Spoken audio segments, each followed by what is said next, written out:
28 ans plus tard. Malheureusement, 8 problèmes plus tard, hein, c'est la fin du sérieux et de la crédibilité. Dans 28 jours plus tard, j'ai eu la chance de découvrir les infectés qui galopaient comme des chevaux et qui m'ont fait perdre des litres de sueur tellement ils étaient angoissants. Innovation monumentale dans le monde du zombie, validée jusqu'à l'os.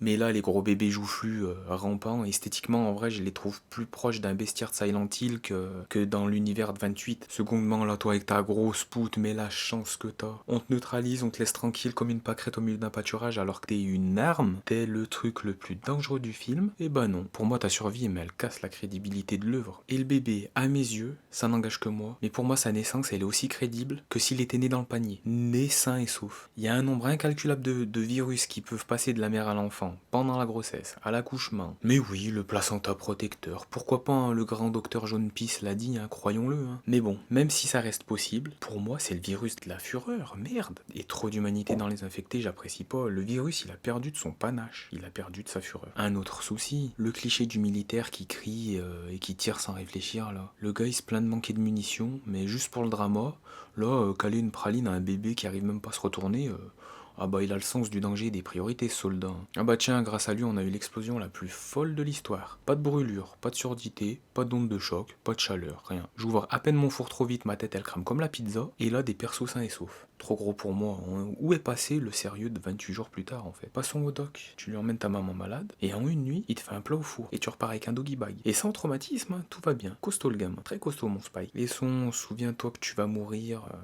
Déjà, quand on vit dans un monde à peau, je pense qu'on est au jus. Et certes, c'est le lien avec la mère du héros, tout ça, tout ça. Mais je savais pas qu'on était dans Harry Potter. Et en deux mots de latin, memento mori. Pouf, plus de trauma. Allez, disparu. Continue ta vie, gamin. Avance, mon Spikey. Et pour finir, notre bon vieux Jimmy, qui fait des cabrioles de pauvres Rangers avec ses collègues. Cabrioles en tout genre, sauvées par le montage. On a changé d'univers, j'appuie sur la télécommande, j'ai changé de film, qu'est-ce qui s'est passé? Mais bon, sans rancœur, respect total à Danny Boyle pour ses films. Et pour les suites, je le saurai. Ok, 28 ans au passé, maintenant on est à la cool. Par contre, méfiez-vous de Jimmy, hein, avec son équipe d'orange mécanique qui tue en riant, là. Je pense qu'il suspendent des mecs dans des cabanes. Sur ce, salut à tous, c'était Blackthorn et bon néant à tous.